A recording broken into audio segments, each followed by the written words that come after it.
Bonjour à tous, nous voilà pour la deuxième partie de l'histoire du manga qui commence en faisant le bilan des années 50 et de l'impact que les premiers livres de Tezuka ont eu sur le Japon.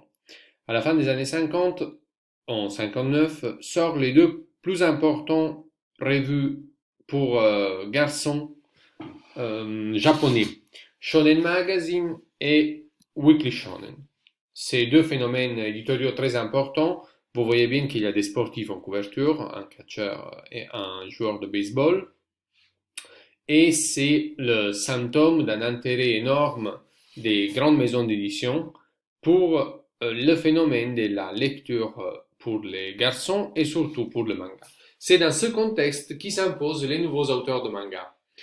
Ceux qui ont lu Tetsuka parce qu'ils étaient jeunes, ou ceux qui sont revenus de la guerre et ils ont pratiqué le Kamishibai, et un peu plus grands, ils ont lu les bandes dessinées de Tetsuka et se sont dit que c'est la peine de faire de la bande dessinée. Dans les années 50, on voit s'affirmer des auteurs qui sont très très célèbres au Japon. Alors, Kitaro, le personnage inventé par Shigeru Mizuki, chez nous c'est un phénomène pour les initiés. C'est publié par Cornelius, c'est une des belles éditions, mais même s'il a gagné le prix à Angoulême, ça reste confidentiel. Alors qu'au Japon c'est très très très célèbre. Kitaro, c'est une bande dessinée qui utilise l'imaginaire traditionnel des yokai, c'est-à-dire des esprits, des fantômes, de toutes ces figures un peu de l'imaginaire japonais.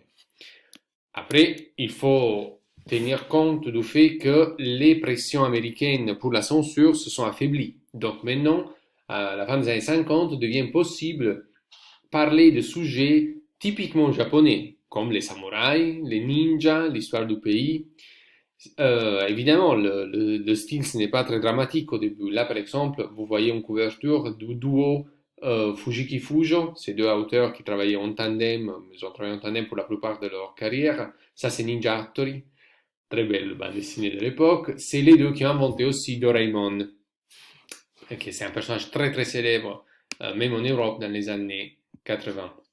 C'est aussi l'époque où ça s'affirme un nouveau type de manga plus réaliste, inspiré par le Gekiga, dont le plus grand succès commercial au début c'est sûrement Ashita no Joe, qui c'est une bande dessinée très très dramatique sur les aventures d'un jeune, vraiment des bas-fonds, un jeune prolétaire japonais qui se fait repérer par une espèce de sportif un peu raté, plus âgé que lui, qui décide que le jeune il a un très un grand talent et il doit devenir boxeur. Et c'est vraiment une bande dessinée qui raconte tout le parcours de ce garçon qui va en prison, là il apprend bien la boxe, après il sort de la prison, et il devient boxeur professionnel jusqu'à gagner le titre et à mourir tragiquement à la fin de la série qui a duré quelques années. Pour vous donner une idée de l'importance de Shitanojo, il y a un groupe terroriste qui à un moment il a fait une action et dans le papier qu'il avait donné avec leur déclaration, c'était écrit «Nous sommes tous à Shitanojo». Et aussi, il y a eu, je crois, des funérailles à la mort du personnage, des funérailles publiques organisées par les fans. C'était vraiment une bande dessinée très très célèbre et c'était une bande dessinée très très réaliste à Shitanojo, vraiment influencée par les Gekiga. Une chose qui était inconcevable quelques années avant.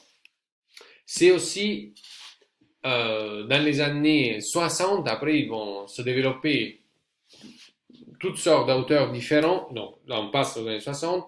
Par exemple, bon, ça c'était Tiger Mask, c'était une bande dessinée qui est devenue une série animée très célèbre sur le catch, assez violente. Mais surtout en 68, Gonagai réalise l'école impudique, que c'est un manga super cochon pour les standards de l'époque comme moi. Et c'est sur une école où il y a plein de blagues sur le sexe, c'est très désinhibé.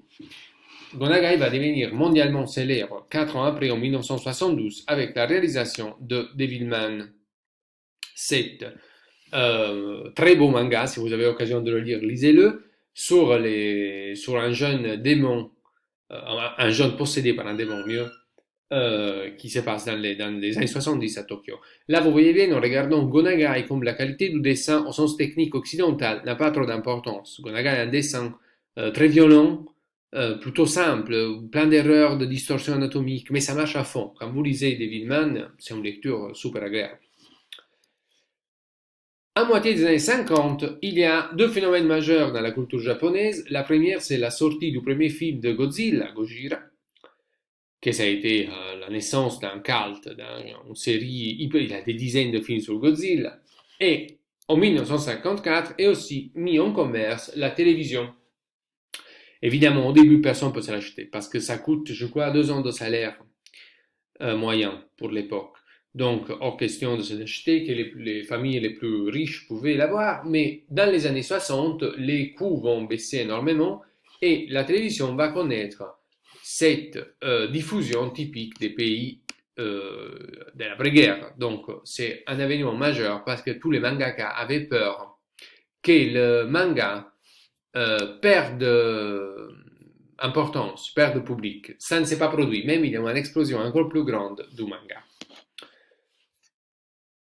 À Osaka, à la fin des années 50, en 57 précisément, il se passe un phénomène majeur dans l'histoire du manga, la naissance du Gekiga. De quoi il s'agit? Alors, pour parler de Gekiga, il faut partir de deux éléments. La première chose, c'est la figure de Yoshiro Tatsumi. Yoshiro Tatsumi, c'était, comme tous les dessinateurs du Gekiga, quelqu'un de très différent de Tetsuka. Il ne sortait pas d'une famille aisée. Tatsumi, il avait un père qui arrivait avec grand effort à maintenir sa famille. Il avait un frère qui était à l'hôpital, mais la famille avait dû le sortir de l'hôpital parce qu'il ne pouvait plus payer les frais de l'hôpital. Et donc il était à la maison et il était passionné de manga comme lui. Il avait besoin de gagner. Et il ne pouvait même pas s'acheter des mangas. Donc comment il faisait? Il les empruntait en fait dans les librairies de prêt qui existaient à l'époque. Pour 5 yens, vous pouvez prendre, je crois, vous pouvez lire 3 mangas sur place. C'est ça qu'il dit Tatsumi dans son autobiographie On vit dans les marges, publiée par Cornelius. Tatsumi, il a donc commencé tout de suite à envoyer, comme son frère qui dessinait aussi, à Shonen Magazine, à Weekly Shonen et à tous les autres revues moins importants, les mangas de 4 cases pour le concours des débutants. Son frère a gagné 2 fois de suite. Ça a donné, je pense, une envie et une jalousie tellement forte à Tatsumi qu'il s'est mis à dessiner encore plus.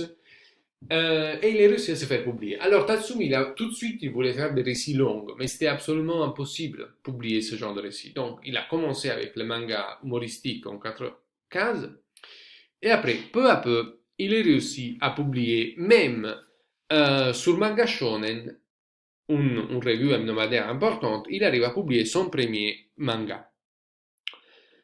Il fonde la première organisation de mangaka jeunes en 54 et il rencontre Masahiko Matsumoto. Ça, c'est tous des jeunes dessinateurs vraiment issus du prolétariat d'Osaka. À Osaka, c'est une ville où ça commence vraiment à se développer plus qu'ailleurs ce système de librairies de prêt dont je vous parlais. Alors, dans les librairies de prêt, il faut produire beaucoup de revues pour donner en quelque sorte à manger aux lecteurs. Parce que les lecteurs sont très voraces. N'oubliez pas que 5 yens, c'est le prix de location d'un manga, c'est la moitié d'un billet de métro de l'époque à Tokyo. Donc, c'est un chiffre que tout le monde peut avoir dans la poche. Donc, il faut produire énormément. Alors, Tatsumi rentre dans ce système et il commence à produire énormément. Évidemment, comme tous les mangaka de l'époque, c'est un fou de cinéma américain qui découvre depuis quelques années. Il regarde plein de films noirs, de films tous les films qui venaient des États-Unis, et il essaie de modifier son langage et de devenir plus réaliste. Il arrive à convaincre l'éditeur à créer une revue qui s'appelle Kage peut-être, je ne sais pas, c'est la revue que vous voyez à gauche, et c'est la naissance en quelque sorte du Gekiga. Gekiga, c'est Gekiga, ça veut dire Gekiga, ça veut dire image dramatique, comme manga veut dire image amusante. Et sont des bandes dessinées, évidemment, plus pour les adultes. Et il était lui aussi pour les enfants, parce que ça restait quand même un produit destiné aux enfants. Mais l'esprit, c'était plus pour les adultes. Alors, en réalité, le terme Gekiga ne s'est pas imposé tout de suite. Vous voyez bien par exemple, dans le style, les premiers Gekiga sont assez proches de l'esprit de Tezuka dans le dessin, non? Il y a une certaine rondeur. Mais l'ancrage, par exemple, est un peu plus violent. Les couleurs sont un peu plus dramatiques. Le premier à avoir essayé ce type de narration, c'était le copain de Tatsumi, qui s'appelle Masahiko Matsumoto, qui est un mangaka pas très connu en Occident, mais il a un rôle historique, qu'il avait inventé un manga qu'il appelait Komaga. Il l'avait appelé comme ça surtout pour l'utilisation cinématographique des cadrages. Alors, Breakdown Press, un éditeur anglais indépendant de très bonne qualité, il a publié un petit livre, il a réimprimé un petit livre qui s'appelle L'homme de la porte à côté, The Man Next Door. Alors là, vous voyez les pages de ce livre. La particularité, ce n'est pas tellement le réalisme, c'est l'exagération du montage de type cinématographique. C'est qu'il y a une accélération de ce système que Tezuka pratiquait déjà, mais pas à ce point.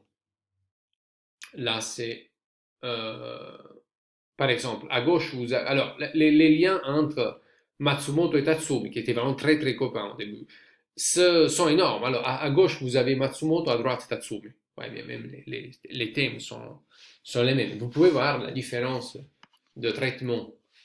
Euh, Matsumoto fragmente beaucoup.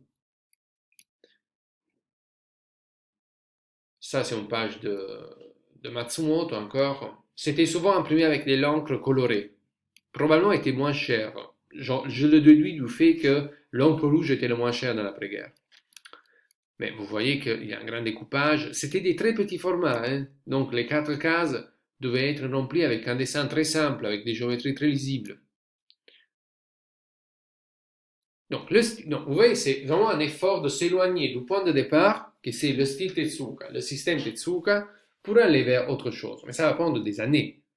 Non pas 20 ans, ça va prendre quelques années, mais il faudra vraiment que cette bande d'auteurs se met en groupe et décide de fonder un mouvement en quelque sorte. Il y aura même un manifeste sur le Gekiga. Le premier livre important du Gekiga, c'est Black Blizzard de Tatsumi, qu'il a dessiné, je crois, en 3 jours, en 4 jours. Il était très jeune à l'époque. Il avait vraiment faisait vieux chez les parents, je crois. Après, ils avaient pris un appart tous ensemble, les auteurs du Gekiga. Alors, Break Wizard, c'est le début. C'est une histoire d'un joueur de piano qui se fait arrêter par un meurtre et il est transporté en prison avec un criminel bien plus dangereux que lui. Alors, les deux sont menottés ensemble, le train déraille, il y a un accident, ils doivent s'enfuir. Voilà, les deux hommes, un plus différent de l'autre, se voient forcés de faire un bout de roue ensemble. L'un est violent, l'autre est tout sensible parce qu'il est peintre. Là, vous voyez bien les cadrages comme ils sont, le découpage. Tatsumi, c'est un des très très grands mangaka. Il n'est pas célèbre au Japon comme Tetsuga ou Tsuge. Dans les classiques, il reste quand même moins célèbre pour le grand public, mais dans l'histoire du manga, il a un rôle central. Parce que c'est vraiment lui qui a, avec sa volonté, imposé l'esprit du manga dramatique pour adultes. Là, ça, c'est le début. Mais quelques années après, il va faire ça. Son style va évoluer et il va trouver vraiment son langage de la maturité dans les années 60 et c'est des histoires incroyables. Là, c'est vraiment un portrait d'une grande ville extrêmement violente, sombre, où tous les conflits psychologiques, toute l'aliénation, la pauvreté qui n'arrive pas à surmonter les gens est représentée de la façon vraiment la plus violente possible. Avec un peu d'humour de temps en temps, mais pas beaucoup, c'est surtout très dramatique. Mais ça reste une lecture, ça se lit vraiment bien. Encore aujourd'hui, c'est d'une modernité incroyable. Il a très influencé plein d'auteurs de la nouvelle vague, même de la bande dessinée américaine. Donc, ça, c'est quelques pages de Tatsumi.